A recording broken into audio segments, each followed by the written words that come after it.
What's going on, everybody? Mortem here, this time bringing you my review after 100% for Neverwinter Nights 2's Enhanced Edition, which released a couple of weeks ago onto Steam to, frankly, a pretty mixed reaction that I shared in my own launch impressions video, and that is because this Enhanced Edition is honestly kind of half-hearted. We're going to talk about a lot of stuff in this review because I think Neverwinter Nights 2's content is pretty great, honestly, especially if you like D&D 3.5. And even some of its different campaigns and the fact that you can do multiplayer and stuff is really interesting. The problem is, Neverwinter Nights 2 was available on GOG for a long time, and the Enhanced Edition brought it to Steam while updating a few things that could be useful to people, but also doing almost nothing to fix things like the lot of very prominent bugs and crashes. So I kind of want to get into all of that over the course of this review. But before we dive into all that, to get my usual stuff out of the way, I review games after 100% all the time to set me apart from other reviewers on the platform, and while that does include the achievements, it also includes a lot more than that. There's a link below covering everything I go over, and my Steam profile is public and linked below as well. Now, in the case of the Enhanced Edition here, I did not receive a review key for this. I did in fact pay for it when it released, and I actually have owned and played the GOG version, which I also paid for previously as well. This review is going to be a bit of an odd one because there's a lot of what I'm going to go over just being what Neverwinter Nights 2 is and why I think it's a great and interesting game to play that is worth people's time. There are other parts of it where I'm going to explain why the Enhanced Edition did very little, and in some cases it did some good things, like for instance bringing the game to proper Steam Deck support, which was very hard to set up previously with the GOG version. The fact that this version also brought the game to consoles, so it's not meritless, it's just very half-hearted in its implementation. With that in mind, and covering everything I want to go over, there are definitely going to be some things I would probably consider a spoiler in this video. If that is a concern for you, perhaps consider just watching the launch impressions video. It would probably tell you most of the stuff you need to know without getting too deep into the weeds of it. Now, talking specifically about the 100% for this game, most of the achievements that they added to the Steam version were all pretty basic stuff, like almost all of it you're going to get just by doing the content alone. There's not really anything too special in there. Basically just clear the main campaigns and you'll get 90% of them. I would say the only one that is really worth mentioning is the Neverwinter Nights achievement, which is the achievement for doing all of the main campaign and expansions on hardcore or above. Hardcore is a rule set you can enable that is one step above normal that is actually going to enable friendly fire. But what's more, you don't actually pick your difficulty when you start a campaign. Rather, this is a sort of blanket option that you have to set from the main menu that then goes into effect when you start a campaign. And I think you need to know that if you're trying to get those achievements. Other than that, that's again pretty much the only hard one, and the only real thing there that you need to know is how D&D 3.5 works. And you honestly don't even need to be that great at it because of the way the campaigns are made. Most of them are a little on the easier side anyway, with the exception of a couple of fights here and there. But you can also just save and reload freely. It's not like a literal hardcore one save mode, so it's not that bad, all things considered. From there, though, let's actually start talking about the game itself. Neverwinter Nights 2 is a very unique game for a lot of different reasons. My personal favorite is that it utilizes Dungeons & Dragons 3.5. 3.5 is actually the base of Pathfinder 1e, and if you've watched this channel at all, you know that Wrath of the Righteous and Kingmaker Pathfinder games utilize Pathfinder 1e, which is my actual favorite system, and thus using the sort of base of that system in a game like Neverwinter Nights 2 is fantastic. There are not a lot of true 3.5 games out there. In my opinion, it's one of the best things about this game, but they didn't stop there. You see, another really cool thing about Neverwinter Nights 2 is that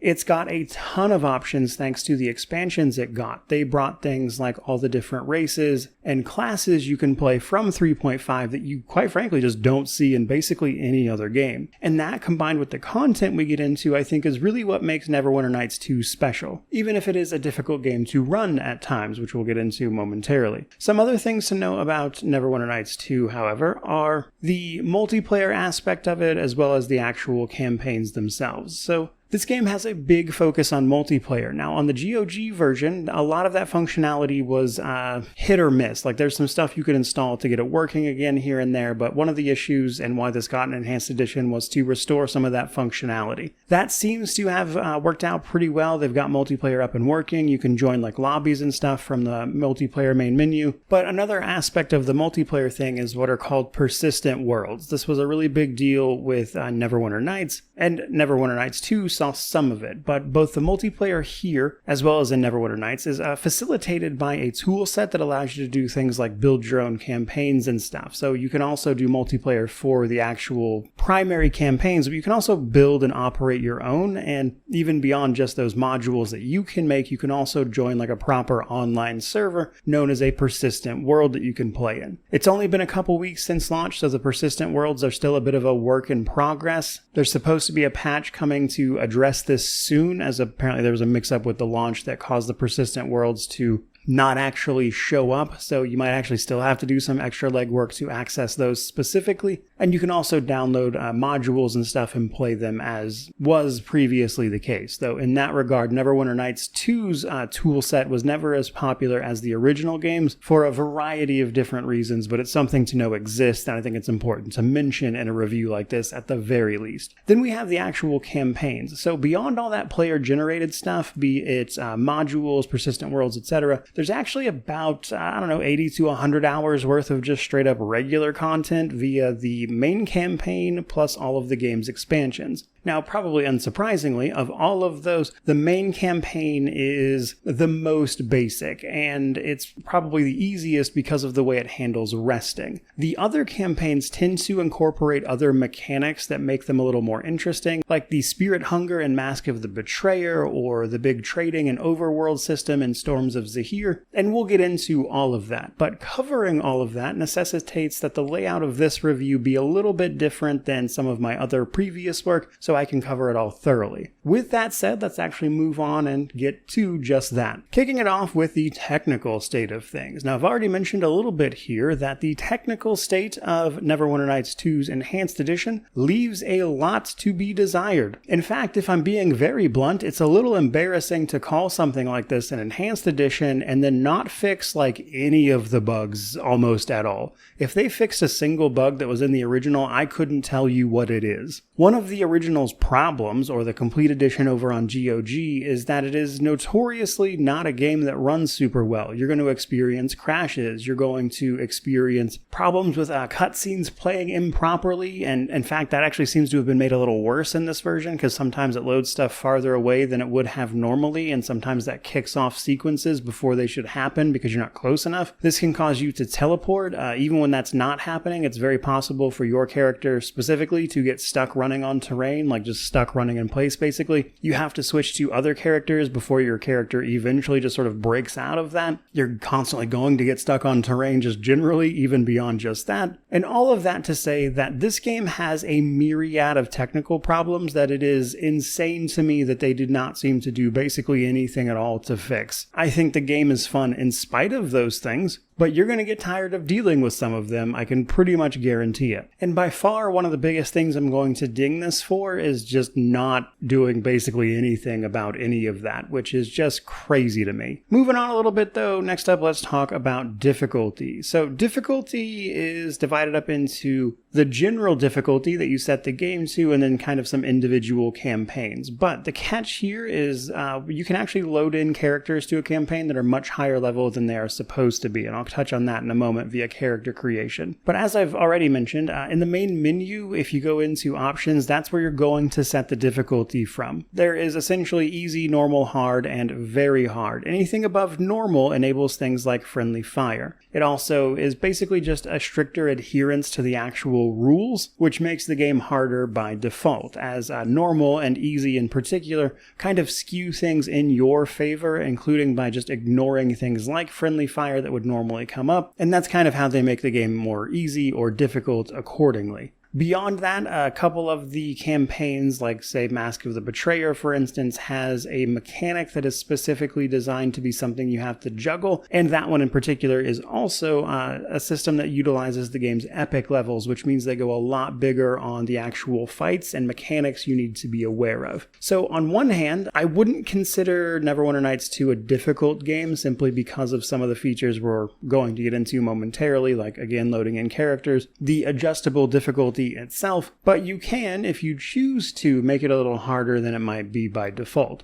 But let's talk a little bit about character creation now. So I love the character creator in Neverwinter Nights 2, and that is because if you pay much attention at all, it looks a whole lot like the character creator from Pathfinder Wrath of the Righteous, which is not a coincidence for reasons I've already stated. But the first thing you are going to do is pick from the available races, things like Dwarf, Elf, Gnome, Halfling, Half-Elf, Half-Orc, Human, Plains Touched, which is actually a wide variety of different races. That's where you're going to pick things like Tiefling, Aasimar. You can even play as the Genasi, which are one of my favorite D&D races. There's a lot of different options that are covered in Plain Touch. You can also play another one of my favorites, the Yuan-Ti Purebloods, or even a Grey Orc. Now, something to be very aware of when you are choosing your race, though, is that some of these actually come with experience penalties. And the way the game handles this is by doing level adjustments, usually to the tune of either 1 or 2 levels. And what this does is it makes the first level you gain equivalent to the experience required to hit level 2 or 3 normally, which puts your character either 1 or 2 levels behind the amount of experience you actually have obtained up to that point. This is to offset some of the more powerful abilities that those races actually get. Another thing you'll notice is that a lot of these races have what is called a favored class. Basically, when you multi-class, this can come at an experience penalty, and your favored class allows them to just ignore that, if they're, multi-classing with that. There are some basic appearance options, even with the enhanced edition's supposedly enhanced graphics. This looks alright, I guess, but it looks about the same as the original anyway, which isn't exactly anything great. But that then brings us to perhaps the biggest screen, which is the class screen. Now, much like Wrath of the Righteous, this is divided up into regular base classes, alongside then the prestige classes. In D&D 3.5, you can multi-class by simply picking any class that you have met the requirements for on the level up screen. A very popular thing to do then is pick the prestige classes, which can't be picked at level 1 because they have extra requirements, later on in your character's journey through their levels, giving them extra powers and stuff. Now, unlike something like Pathfinder 1E, where this is a little more rounded out in terms of exact milestones, it's important to mention that some prestige classes only have a maximum of 3 points in that class, so 3 levels. Now, while this can be a little intimidating at first, it's really not as bad as it looks. I would just kind of get a general idea of the thing you want to do, and then look into what people have done there previously. Like, for instance, if you want to be a rogue and you want to take a prestige class, you might think about trying to meet the requirements to become a Shadow Thief of Am. Or if you want to play as a wizard, maybe you want to play as a Red Wizard of Thay, and then you want to look into the requirements for that prestige class. Prestige classes are not required. They simply often add extra elements to the gameplay that aren't available in a regular full class. So for instance, for my Hellfire Warlock, I had to pick the Hellfire Warlock Prestige class, and what this does is actually give a regular Warlock an ability to utilize their Eldritch Blast abilities in order to deal more damage, but it comes at the cost of hits to your Constitution, which lowers your max health, and then if it hits 0, you just die. And so that's a mechanic you have to sort of play around with to get the most out of if you're willing to actively juggle it. And every class kind of has something like that. I'm not going to sit here and go through every single one because we'd be here all day. But another important thing to remember when you're picking your class, though, is that in D&D 3.5, some classes came with alignment requirements. And if you stray away from those alignment requirements, you're not going to be able to take any more levels in that class. Following all that, you then have to pick your abilities via a point-buy system. So you're going to be given a set amount of points to increase your ability scores with. This is obviously heavily dependent on your class. There's also some extra stuff you probably need to be aware of as well if you want to do this, well. So for instance, just take that Warlock example. In 3.5, they basically spam Eldritch Blast because it increases in damage the higher level they get. and also comes with a bunch of modifiers. It's basically the kineticist in Pathfinder 1e. However, what you would probably not realize by just casting that magic is that warlocks actually need a little bit of dexterity because their attacks utilize what's called a ranged touch attack, and even though they're casting magic, and this is also true of spells that basically utilize any projectile, you have to land an attack roll for that to actually hit, and ranged touch attacks utilize dexterity, which means you need some of it. And that's in addition to charisma being the other thing that a lot of their powers are based off of. Most of the time, melee is going to require strength in order to roll their both attack rolls and damage, but at the same time, there are feats and things like weapon finesse, as an example, that can actually switch that to something like dexterity in certain cases. And knowing all of that is important when it comes to picking your ability scores. There's also backgrounds which will make adjustments to your skills. And then finally, you can pick your package if you want to. So packages in this game, just like in Neverwinter Nights, are basically default setups for the character you just made. I like these as an option for new players, but do understand that you can build much better characters than these. These sort of just give you a generic layout for something you can do with that class that fits a general archetype that, as a result, just picks those options for you when you level up. In a similar sort of vein to something like the auto level ups for Pathfinder Wrath of the Righteous even. These are rarely the best option, but they're a really good starting place for new players, which is why I like that they are here. You can obviously go in and customize and do whatever it is you want with this, which is convenient because it makes leveling up a pretty easy endeavor rather than having to take a significant amount of time. Last but not least, you then pick your skills. D&D 3.5 has a ton of skills, and unfortunately, depending on the campaign you're playing, a lot of them have very differing amounts of utility. Like, for instance, a lot of the skills around crafting weapons and stuff in the main campaign is actually really good. There's like a whole crafting system that actually follows the tabletop fairly well. But in Mask of the Betrayer, for instance, they completely changed the way crafting works, and thus those skills become basically useless there. Which is a similar thing for Storms of Zehir, actually. It works a little differently there as well. There's not always a lot of opportunities to utilize some of these skills. And unfortunately, without just playing the game ahead of time, there's not a ton of ways to know that. However, let's say everything I just said seems a little intimidating to you. Maybe you don't necessarily feel comfortable making all of those decisions, or maybe you want to load a character you have already made up so you can play that character instead. Well, there is actually an option for you here as well, which is basically the load character option. Instead of creating a character, you can just load one in. This includes a bunch of different presets, but it can also include your own characters, because at any point during the game that you are playing, you can actually export your current character, which will add them to this list. This also typically happens automatically at the end of the completion of a campaign. And what this actually means is that it is very, very possible to load in high-level characters to lower-level stuff and have them just absolutely dominate, which is one of the reasons this game isn't terribly difficult. In fact, a lot of the preset loadable characters come in a level 1 version and then a level 18 version that's basically at the max anyway. So you can literally start the game fresh and do this essentially from the very beginning of the game all on your own, and hit max level extremely early if you wanted to. Now, in my case, I played through the main campaign again, starting from level 1, but then I took that character through the rest of the campaigns. So just letting you know that that is an option for you. Now, typically speaking, this is where I would go into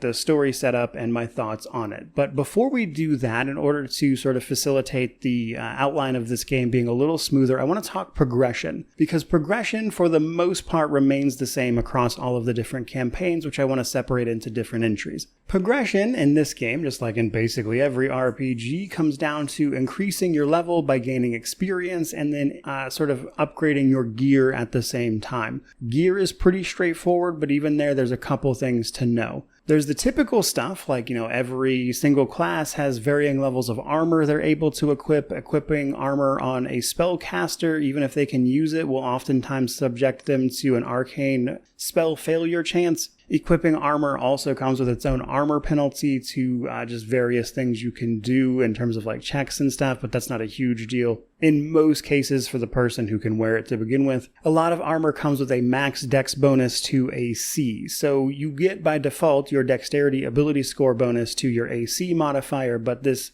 is capped by the armor you are wearing, meaning that you can only get so much of a potential modifier there to that, even if it's over that amount. But a lot of what you want to do with gear and armor and everything is actually to increase your AC, of course. Now, it does not get to the ludicrous numbers of things like, say, Wrath of the Righteous, and this is because there's no need, really, to stack a lot of the bonuses that you see happening there. In fact, there are really only a couple of places in the entire game across the campaigns where, like, pre-buffing is something you really need to focus on, and even then it's just like 1 or 2 buffs, so it's not really the similar situation that you see there. So to give an example, like an AC in the 30s in the main campaign is fantastic. That'll more than be enough. In fact, and even in Mask of the Betrayer, if you can get it above like 40, you'll be golden. But the reason you might struggle with that, especially if you don't understand the system, is that things that increase your AC or your armor class are actually broken down into different types of bonuses. Those bonuses do not always stack. Sometimes they do, like dodge bonuses,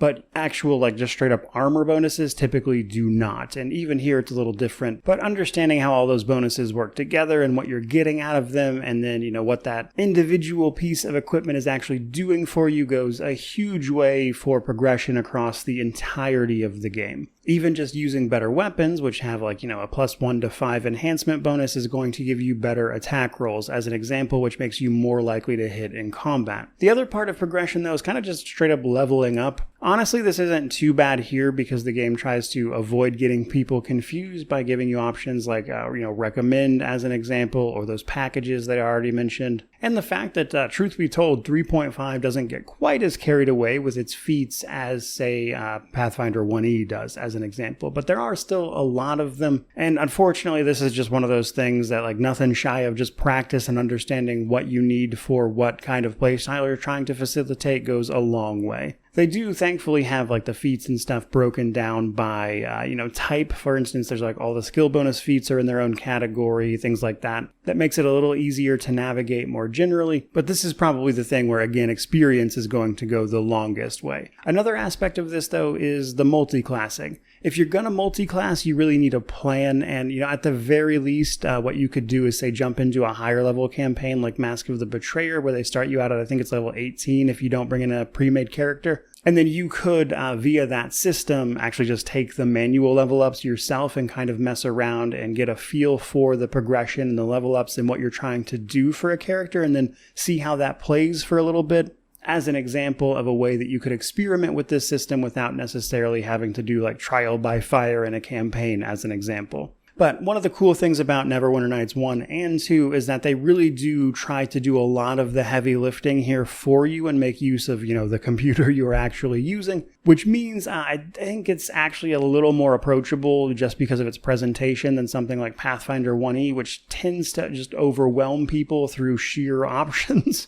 And while there is still a lot of that here, I think it's just a little bit clearer generally, which I think is, generally a good thing. But make no mistake, it's still a lot. It's a lot to know, especially if you want to be effective and actually know how all this stuff fits together. And unfortunately, a lot of that just comes from experience. But overall, if you like that stuff, just because of the options and the fact that a lot of this stuff isn't present in most other games, as there aren't a lot of games that use 3.5, it really is a pretty special experience if you're willing to engage with all of those systems. But from there, I want to start breaking down the individual sort of main campaign and expansions and talk about them individually, what makes them unique, things that are great to experience about each one, in lieu of my typical story setup and thoughts moments. So this is kind of going to replace what would normally be the gameplay and world section. Now, as a result, kind of each and every one of these is going to contain what I would consider slight spoilers for that campaign. I'm not going to go like plot beat for plot beat, but I'm definitely going to talk about some stuff that could be considered a spoiler, and thus you have been warned. Kicking it off naturally then with the game's main campaign, the OC. The main campaign for this game is honestly a pretty traditional hero's journey. You start as kind of a nobody from a nobody village who, through sort of divine providence almost, gets thrust into the limelight, and you are forced to kind of get to grips with that, and the game kind of covers your rise to power all the way up to commanding an entire stronghold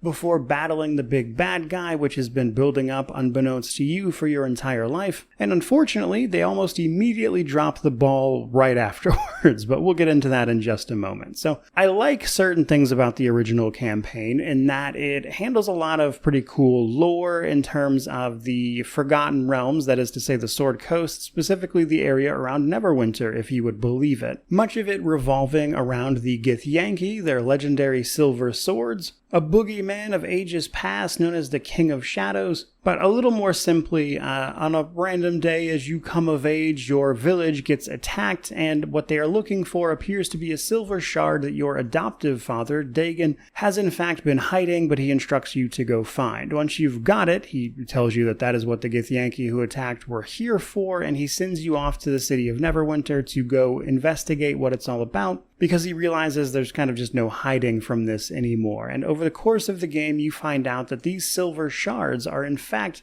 shards of a Githyanki silver sword, a very, very special weapon that is utilized on the astral plane that is astronomically valuable. But as you're going, you'll start to notice that these creepy shadow priests start popping up everywhere, seemingly up to no good everywhere they go, clearly making efforts to coordinate some campaign against the city itself. And while these two things might not initially seem related, they obviously in fact are, and it's your job to get to the bottom of this, the shadow priest and the neighboring city-state of Luskan and its attacks, and there's a lot of stuff going on, and it's weaved together pretty well. But I will say the original campaign, in my opinion, does suffer from some pacing issues. Primarily, there are just sections of this game that are like incredibly long dungeon crawls, and in some cases it's not even one dungeon crawl, it's like a dungeon crawl back to back. There's a part where you infiltrate an orc stronghold just to turn around and have to go do another one, like literally another orc stronghold again. And while it's fine, you know, at the end of the day, there's a good enough narrative reason for it. It's just the kind of thing that takes a couple of hours in game time, and it's kind of boring, honestly. It's just a lot of orcs for several hours. And what's worse, they actually kind of make that one rough, because for the second stronghold, they give you Zehir, which is your paladin companion, and he is not negotiable. You have to take him with you. And the thing is, unless you know that's coming, you're probably not carrying around gear for him, that he doesn't have good enough gear on his own to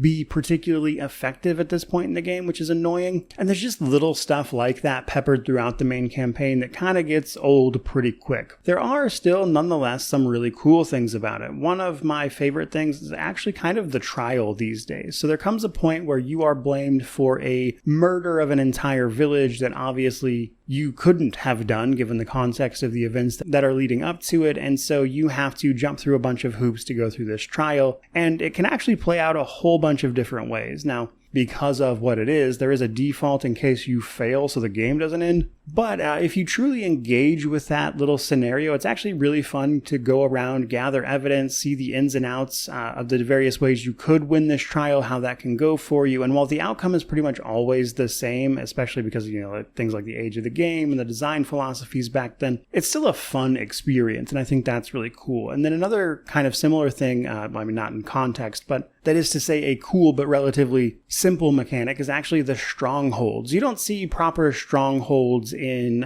these types of video games anymore. Typically what they do is like a base, and I hate to almost say this, but you can kind of blame Mass Effect for that. People really took to the idea of something like the Normandy acting as like a mobile base, and we see that more and more in video games. And things like that have kind of replaced the old strongholds that used to be in these types of games, even going all the way back to Baldur's Gate 2. And one of the big differences is that things like the Normandy are just a base that you and your companions interact with. And a stronghold typically has like whole subsystems associated with it. And in this case, you can actually build it up, protect the roads and stuff around your stronghold, which can then lead to passive income that you're making. There's whole like little side quests and interactions associated with it. It's a whole thing. And I've honestly come to really appreciate that just because of how truly rare it has become over the years. With bases these days kind of just being more of a convenient setting to talk to companions more so than anything else. But from there, let's actually talk about companions. So companions are a little hit or miss with the original main campaign. So there's a lot of them, and unfortunately a lot of them don't get enough story time to really matter or make an impact. Unsurprisingly, the ones you run into first have the most story, like Nishka or Kelgar. Kelgar probably has the most fleshed out overall companion arc. There are technically romances with two of them, your paladin companion Cassavir or Eleni the druid, depending on your gender. So males can romance Eleni if you get her influence high enough, and females can romance Cassavir. But even there, kind of immediately brings up one of the problems. Cassavir has an initial sort of like recruitment quest involving those orcs I mentioned, but his content kind of sucks after that. He really doesn't have anything going on. And that's true of basically every companion that comes a little later, except the ones that are forced to come along with you for the main story, like the cleric that you get very late in the game, or Chandra Jero, who actually increases your party size from 4 to 5 once you pick her up. Now, a lot of that is the result of cut content. A lot of these companions actually had more stuff planned that just never made it into the final version of the game, and so it feels a little haphazard more than anything else. Some of these companions are really well done, like Kelgar is a personal favorite of mine, and others kind of just feel like they are there for the sake of being filler. Another really cool thing about the main campaign, though, is actually its implementation of Dungeons & Dragons crafting. Like, there's all sorts of crafting materials and crafting skills you can make use of to make some of the best equipment in the main campaign. Now, this is entirely optional. You don't need to do any of this, but if you want to lean into it, it's very possible to make your own gear, which requires a not insignificant investment into those skills. And in fact, that can actually pay off in other ways with another potentially optional companion known as the Golem or the Construct, which you can upgrade with some of these skills as well if you get into it, though there is a bit of an exploit you can use to bypass that by getting your base stats up really, really high without much of an investment. Another thing about the main campaign, though, that I've mentioned a little bit, though, is that it's extremely liberal with resting. In fact, almost every other campaign in the game made a much bigger attempt to make resting more of a restriction or, place some sort of limit on it. Because in the main campaign, there's almost nowhere you can't rest, and it only involves you taking a knee for a couple of seconds, and it will, for the most part, solve every single one of your problems. There are very few ailments that actually last through a rest in this game, and sometimes even those won't last through multiple rests, as an example. And you can, again, rest pretty freely because time doesn't really matter in this one. And so a lot of what you might have to do in, say, a tabletop, as an example, like, sort of restricting your resources or conserving them, isn't something that's really much of a concern here. Like, you can walk up to the main sort of big dragon optional fight and then completely spam it with a whole bunch of spells like Isaac's Greater Missile Storm over and over again, and ta-da, that thing is dead, and then you can just rest and immediately get those spell slots back, which means you're not in a ton of danger, which does at least go some way to sort of softening some of those pacing issues I mentioned at the very least. Now, unfortunately, for everything good I just mentioned, it does unfortunately kind of drop the ball at the ending. Now, there are more than one endings, to be clear, but the sort of primary ending that you are likely to get, unless you are literally playing a character that is classified as evil, which opens up another option, which even then isn't like a great ending in and of itself.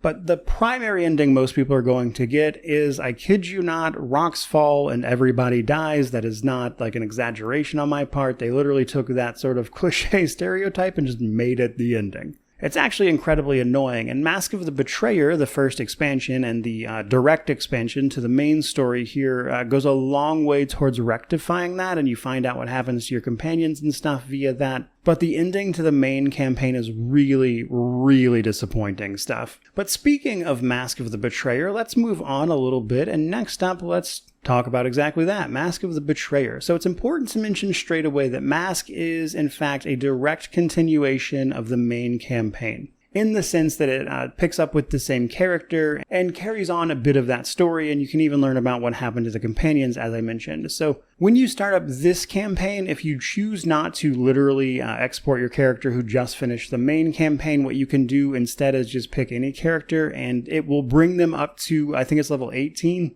which is actually really important because this is a high-level campaign. This is an 18 to 30 level campaign because 30 is the new max level here instead of 20. That's important because Mask is a bit of a plane-hopping adventure where you're going to be fighting up all sorts of really strong enemies, but you actually do have some extra stuff available to you as well, because this one kicks off by you waking up in a cave after all those rocks fall, and everyone, may have died for all you know. But the thing is, you don't know where you are, you don't know what's going on, except a red wizard of Thay known as Saphia rescues you, but you quickly find out that you are overcome with a supernatural hunger. A hunger without end that is feeding upon your very essence and is required to to be fed by spirits, marking you, as you'll find out, as a spirit eater. The goal of Mask of the Betrayer is to basically cure this affliction before it kills you, because the hunger is all consuming and eventually it will overtake you. You obviously don't want that to happen, and so you need to navigate basically every plane available to you searching for a solution, and it takes you to a lot of fun places, like an academy of the Wizards of Thay. The astral plane, where you can talk to the dead god Merkel about the situation, who, without spoilers, is very heavily involved. And if you've played Baldur's Gate 3, you may actually very well know who Merkel is, and his state in this game may very well be of interest to you as an example. So even in that sense, I think Mask of the Betrayer actually can really add a layer of context to even present games that you may not have realized. But at the core of all of that, everything I just mentioned, is this new hunger mechanic. That hunger that is consuming you is more than just, narrative. It's literally a mechanic you have to deal with. If your spirit energy reaches 0, you die. As it progressively gets lower, you take hits to your various, ability scores and everything. You get weaker, basically. Now, this starts in Act 2 of Mask of the Betrayer, but in order to get around this, basically what you have to do is either feed or suppress. Now, the catch here is it gets a little more complicated than that, because in addition to the spirit energy, you also have to manage your craving. The more you feed, in particular, if you devour more than one spirit per day, your craving increases. If you suppress your appetite or your want to feed, you'll gain a little bit of spirit energy, but it'll also reduce your craving. And honestly, this mechanic can put people off at first, but once you get a hang of it, it's really not bad at all. The catch really is to either only feed once per day, that is to actually devour a spirit so your craving doesn't increase, or pick up one of the optional abilities like Eternal Rest that allows you to feed undead without actually increasing your craving at all. That one's a bit of a game changer, honestly. It makes it very, very easy. The other option is to use Suppress around a bunch of spirits. You actually get more spirit energy for every spirit around you when you do that. So if you just wait until you're surrounded by spirits, then you can just hit Suppress and get basically all of your energy back. And then as your craving reduces, your spirit energy lasts longer and longer in between this, and it gets easier to deal with. Now, the reason you have to manage that, though, is because they actually changed how resting works in this one. Resting is actually passing time, which means your spirit energy reduces as that time is passing. So again, it's actually pretty straightforward once you get the hang of it, but it is something you need to understand and get the hang of. And it actually has narrative implications even, because throughout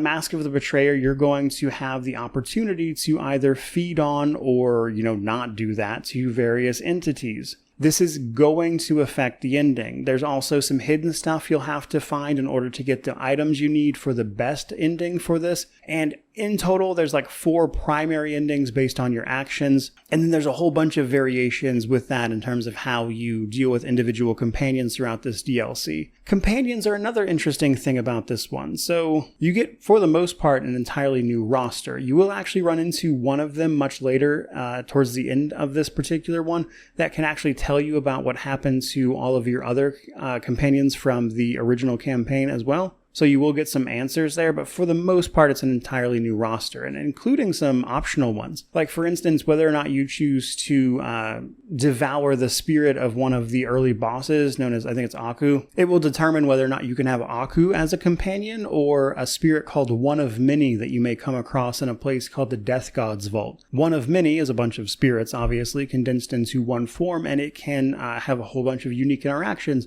but so can Aku. So there's even a whole bunch of replayability beyond just the narrative decisions here. And that, combined with the epic level encounters, the epic abilities you will actually get to use, and all of that really does make Mask of the Betrayer the absolute best thing that Neverwinter Nights 2 has going for it. In order to get the full effect of it, I really do think you need to actually play through the main campaign though. So there is that, but Mask of the Betrayer is the best thing this game does, and it is not close. It is really, really well done DLC. I like it a lot. Now, before we move on, one other mechanic I want to mention here. I mentioned that crafting crafting changed in this one as well. So rather than, use the crafting feats and skills and everything that you would have gotten previously if you wanted to lean into that, Mask of the Betrayer utilizes this system where you get like an enchanting bag pretty much immediately, and you get essences both from defeating spirits as well as consuming them, and you mix those spirits together with items to then craft, and that doesn't really require any feats outside of a couple of them, which are specifically related to,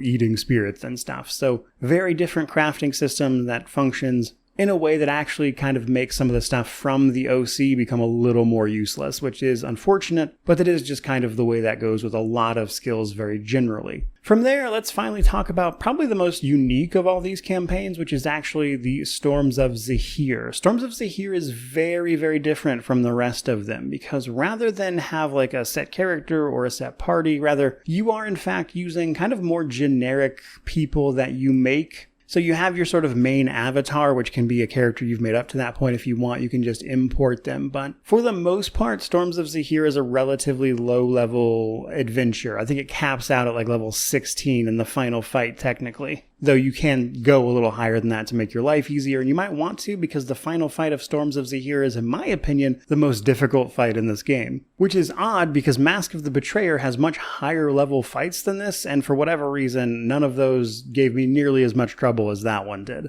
Now, the interesting thing about Storms of Zehir, as I was talking about, is that you kind of create your own party right as you start. So you make your main character, and then you can actually sort of hire a bunch of employees, as it kind of refers to it as.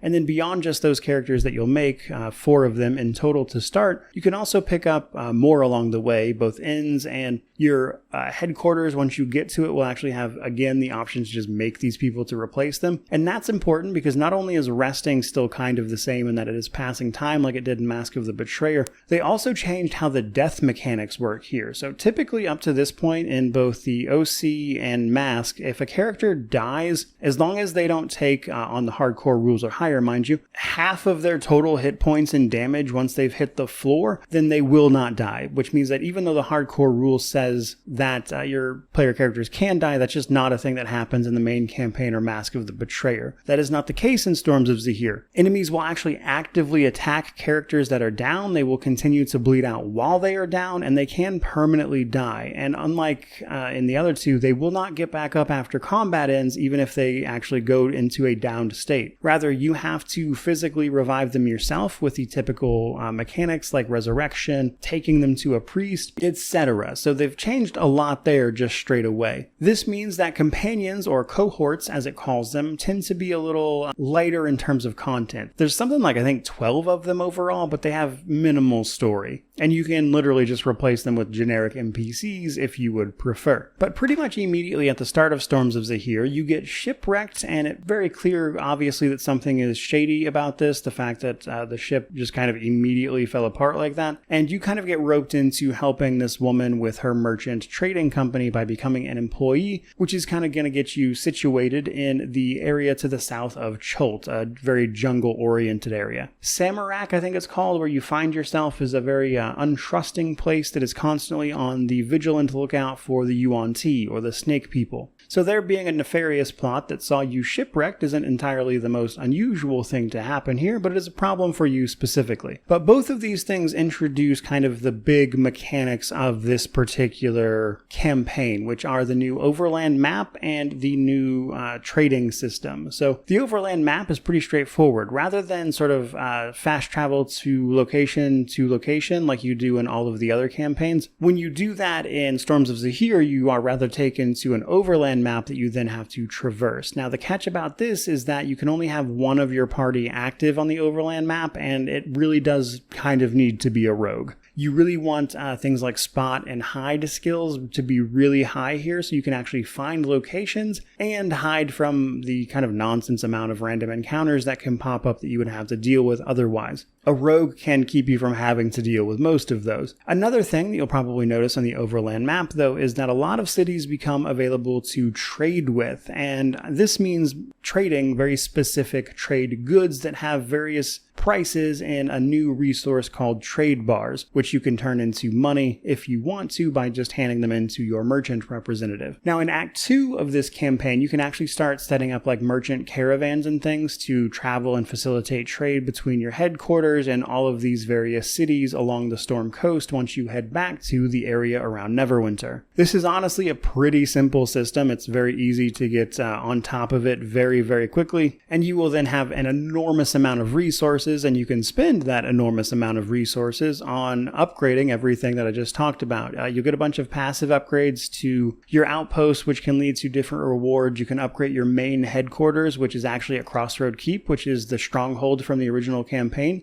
You can even meet Kelgar, who has taken it over, as they seek to sort of rebuild from the Shadow War. So in some ways, this actually kind of gives you some insight about what happened to the place in your absence. But in the process of facilitating all that trading, including even droiding like a sort of merchants union even, you're going to uncover some nefarious plots, probably unsurprisingly, involving the Yuan-Ti, considering that this is the expansion that added the Yuan-Ti purebloods to it. But that's actually, if you're paying attention, not the only plot you can uncover here, but this game has a very sort of exploration-focused tilt to it that makes it really fun, honestly. It's very, very different than basically everything else Neverwinter Nights 2 does, and that's kind of why I like it so much. If I'm being honest, the story's a little weaker because there's so much emphasis on the trading and the exploration side of things that I think in total there's like 6 main quests for this one. It's pretty short. Another interesting thing about it though is that it's actually the only campaign where after you finish it you can just continue playing it in like a sort of post-game situation. In fact, I think there's a quest that only opens up after you actually finish the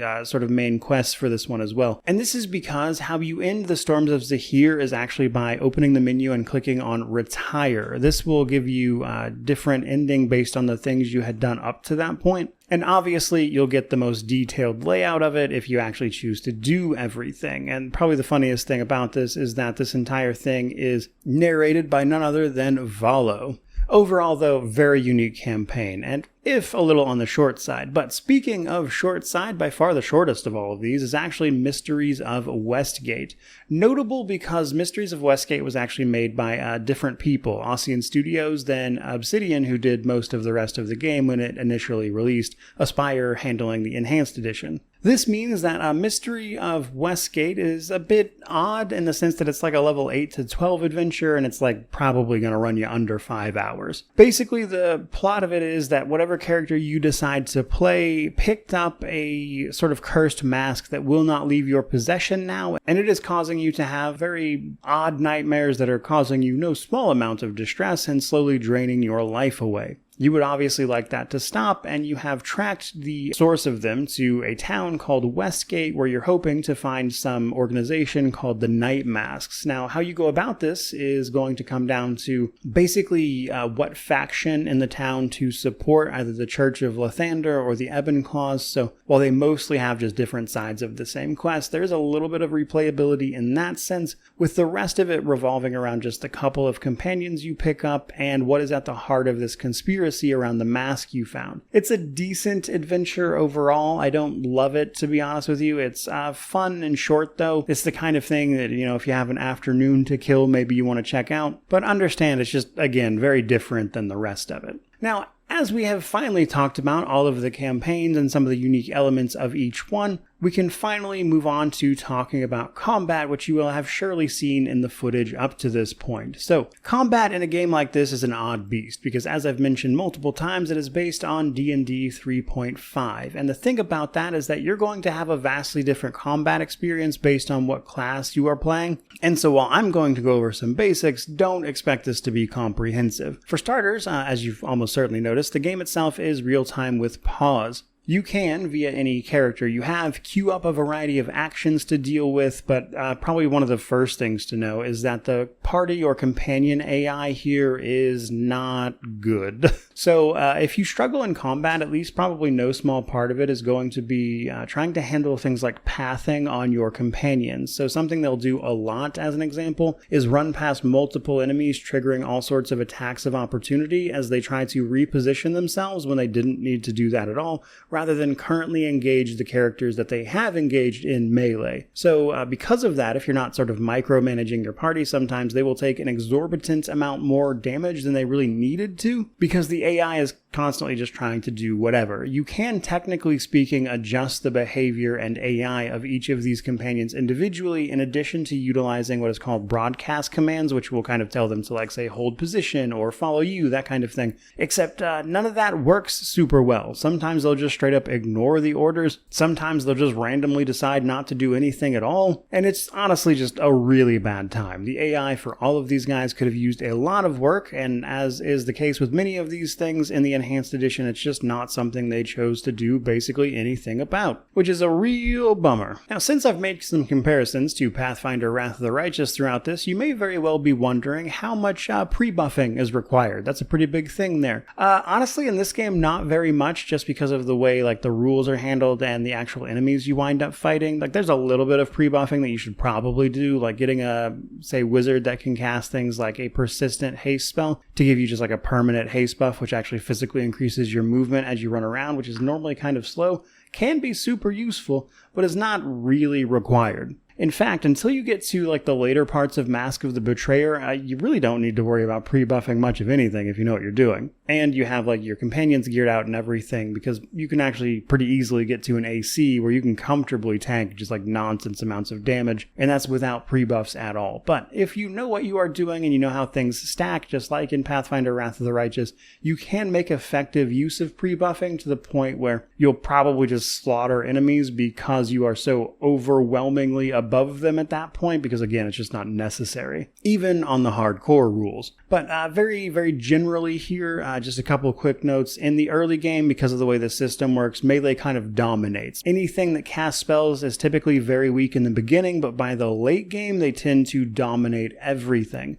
Sorcerers and wizards are just kind of like the kings of damage towards the end of this system, and that is because of the way they can use meta magic to empower their spells. As an example, you can probably see in this little clip here where Quara, your sorcerer companion, just kind of straight up almost solos this dragon for me by just spamming Isaac's Greater Missile. I really only needed a distraction, and to be honest with you, I could have done that with a summon and kind of literally soloed this thing if I, necessarily needed to. Magic is insane towards the end game. It comes in a few different types, arcane or divine. And then prepared versus spontaneous. Spontaneous means you don't need to prepare your spells ahead of time. Prepared spellcasters, like wizards, have to actually manually open up their spellbook and prepare their spells for each level of spellcasting they have. You then need to rest to actually make use of it. That's really important, especially if you're trying to balance the spirit hunger mechanic of Mask of the Betrayer. Those are all important things to know. But how much you engage with any of this is really going to come down to the class you play, and thus your experience is obviously going to differ, because it is very possible to just play like a standard human fighter, buff them to the nines, and do nothing but, spam attack the entire time. In fact, even with my Hellfire Warlock, like 90% of what I do is spam Eldritch Blast, because it is powered up to the point where I need it to be. But there are some cases where even then I have to do other things, like for instance, Warlocks get a big sort of AoE root ability that spawns a bunch of tentacles and deals damage, and you can actually sort of set that down before a boss fight conversation triggers, as an example, and then you can sort of stack them on top of each other endlessly, which is not something you're supposed to be able to do. But then as soon as the conversation ends and combat starts, all of those tentacles just immediately attack the guy standing in them, which is the boss in the conversation, and you can actually just win fights like that as a bit of cheese, and that's hardly the only thing you can cheese, as an example. So just due to the nature of all the options, the age of the game, and the system it was made in, combat is a very, very variable thing here. In many ways, I would say it's kind of like just a lighter and more simple version of something like Wrath of the Righteous, which makes sense considering that it is the base with which Pathfinder 1e built upon. Even still, though, there's just a ton of options and ways to play. Now, if none of that is specific for you, just kind of the main things to know are some of the dice rolls behind the scenes. Like, obviously this is, of course, dice roll based combat. When you go to attack something, you are typically making an attack followed by a damage roll if you actually hit. Understanding how those dice rolls work and are applied here in this system is obviously going to lead you to more success because you just then know how to maximize things. So in the case of my Warlock as an example, I know I need to make ranged touch attacks to hit with my primary attack. I can do that by, say, taking a feat like Weapon Focus that actually gives you bonuses to attack with ranged touch attacks specifically. You can also get that bonus from other places, but just by the nature of being a touch attack means it hits flat-footed AC. Flat-footed AC means you have lost things like your dodge bonus to your AC, which enemies and you have, which just kind of makes them easier to hit, very generally speaking. And that's before you even start talking about spell resistance. Some Eldritch Blasts have to deal with things like, say, spell resistance. Spell resistance is a monster or your own ability to sort of just counter spells you get hit with and nullify them just because you resisted the spell. Those are all things you're going to want to know, but it kind of just takes time. And I think at least in part, all of those mechanics and things are probably why Neverwinter Nights 2 tends to err on the easier side, because you can honestly kind of get through this game without necessarily knowing how the vast majority of that stuff works, just because of how relatively simple a lot of the fights you are in comparison to what can be done with this system. Which is true even all the way up to the epic levels of something like Mask of the Betrayer. So I guess the simplest way to kind of sum up combat for a game like this is that, in all honesty, depending on things like the difficulty, the class you're playing, it is as difficult or as complicated or as simple as you would like to make it. It really just comes down to the decisions you want to make and how you want to approach those things. And I think for a game that is primarily based around a TTRPG like D&D 3.5 or Pathfinder 1E or whatever other system you would like to use, is totally fine. I think that just kind of works out because the nature of that is just trying to have that experience. But, maybe lower the difficulty, kind of understand the things you're doing, learn how to play the game and the system a little more, and then bump it back up when you're ready. It's just very free form. I wouldn't spend too much time on it, as the game itself has always played pretty fast and loose with that stuff itself. Moving on a bit, though, let's next up talk Steam Deck for this. So, pretty good news here. One of the better things the Enhanced Edition did was add Steam Deck support. So, you could use the GOG version on the Steam Deck, but it was very difficult to get it up and running. A lot of steps. There was like a whole guide to it. And happy to say that it is at least verified over on the Steam Deck now, which I can confirm it runs very well there, and not insignificant amount of that is down to the new controller support that comes with the Enhanced Edition, which on top of the multiplayer functionality I think is some of the main reasons to pick this up, especially on console, which it is also available on if you have never played it before. Those are features you could make great use of that I think are worth the price bump from $20 to $30 that this had. Long story short though, very playable on the Steam Deck. You can definitely do that. Now, the last thing I want to mention before we start talking positives and negatives is kind of what I just briefly mentioned there, which is the Enhanced Edition changes specifically, which you have probably noticed over the course of this review, been less than thrilled about, quite frankly. So honestly, it just feels very, very half-hearted. So first, let's talk about what they did do. I think there are some good things here. Making the multiplayer more accessible, kind of getting rid of the stuff you had to download, that kind of thing, just kind of like making it work by just hitting up the menu and everything, that's awesome. The fact they brought it to consoles with controller support is a really nice touch. The fact that it's Steam Deck verified, that's good too. Everything after that, though, it gets to be a little more rocky. Like, technically, they refined the camera. I actually personally do think this feels a little better. The camera for this game was always a little rough. There's 3 different modes you can activate, which enable things like, different levels of traversal, exploration, that kind of thing. So they did do a little work on the controls here. It's, for the most part, better. I wouldn't say it's perfect, though. There are still certainly situations where the camera is not great, but there are a whole bunch of options to customize it, and if you're willing to mess around with it, you could probably get it to somewhere you like. Another thing that they messed with, though, is the game's textures. Technically speaking, they upscaled all the textures of this game, but even with a side-by-side comparison, you'd be hard-pressed to tell the difference. And if you look very, very closely, yes, there is a difference in the textures. Like, confirmed, they definitely did upscale them. But the problem is, again, again, it's just hardly noticeable. It looks almost the same as the original anyway, so it's really just not that big of a deal. And the thing is,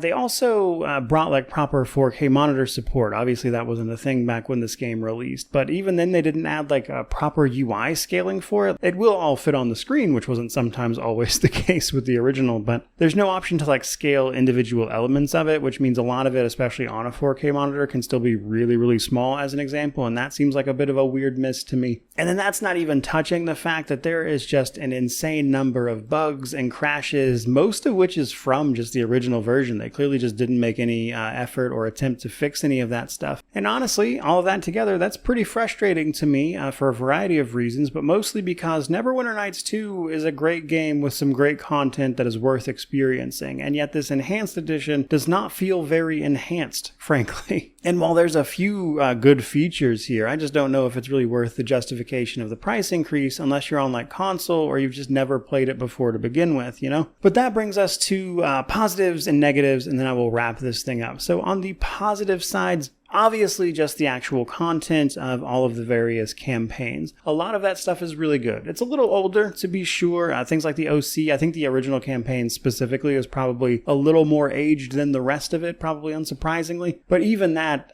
still, honestly, is a lot of fun to experience, and I think if you want to get the most out of Mask of the Betrayer, you really kind of need to experience it. And it's also just such an important game to just, kind of this genre of gaming anyway, because of the very unique things it did, like utilizing 3.5, which is just honestly not a common thing, let alone the scale at which this game did that. And so things like all that content, the systems, those things are great and they are worth experiencing. There are parts of this enhanced edition that are pretty good. The controller support's nice. The fact that they brought it back to both Steam, which it was not previously on prior to this, and then also released it on consoles is great. The fact that the multiplayer is a little more accessible now, things like that, it's awesome. Those are good changes. And yet, unfortunately, those are kind of juxtaposed against a bunch of negatives then, which make this feel just like a half-hearted enhanced edition, mainly down to things like the stuff they just didn't fix, all the bugs and stuff that are still present in there, the barely noticeable changes to the graphics that they are calling enhanced, the fact that you can have an almost identical experience if you're on PC already with the GOG version, if multiplayer and Steam support aren't necessarily important to you, as an example. And so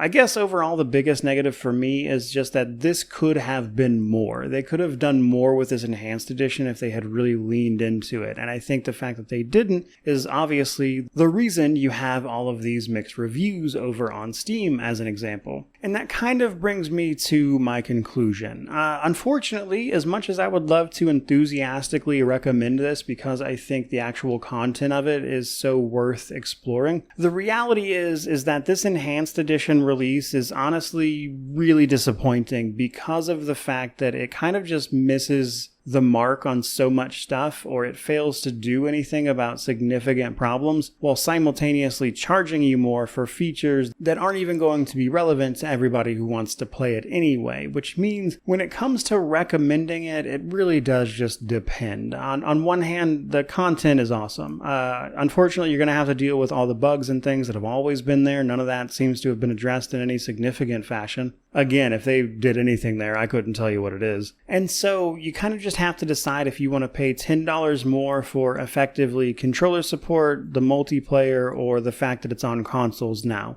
Because otherwise, if you're a PC player, especially if you already own it, the GOG complete version, it is called, is essentially the same experience for $10 cheaper. And there's just not much of a reason for you to buy it in that case. So while I don't think what they've done here is completely meritless, again, just being able to play it on Steam Deck is going to be big for a lot of people as an example. And reality is, at its base price of $30 US, as I mentioned in my launch impressions video, that's not exactly a cost prohibitive price. It's just that a lot of the reason that you would pay for that increase isn't going to apply to everybody. And in fact, I think it probably applies the least to the people who are most looking forward to this, which is to say PC players who had played it previously. So when it comes to recommendation, to keep it as simple as possible, it's basically this. Are those features important to you or are they not? If they are important to you, by all means, go ahead and buy it. It's $30. Oh well. If the things they added here are not particularly important to you, though, I don't see why you would not just wait for a sale. For at the very least, for it to come down to the same price as the complete edition, which is available on GOG and has been for a long time. So that's pretty much where I'm at with it, but if you can sort of justify the price with what they've done here, I think Neverwinter Nights 2 has a lot of content that is really great and worth experiencing. So whether you buy it for full price or if you go ahead and wait for that sale, either way, I think in the end you'll probably enjoy actually playing through the content, even if you have to wade through some bugs and things that I wish would have been fixed for this, but sadly have not. With all of that said, though, that's pretty much my review for Neverwinter Nights 2's Enhanced Edition. I certainly hope you enjoyed it. If you did, by all means, like, comment, subscribe, all that YouTube jazz. Let me know how you've been faring with this one yourself these past few weeks, or, kind of what you think about playing it in the future, that kind of thing, I suppose. But regardless of any of that, truly, just thank you so much for watching. I really do appreciate it. May you wander in wisdom and have an amazing day.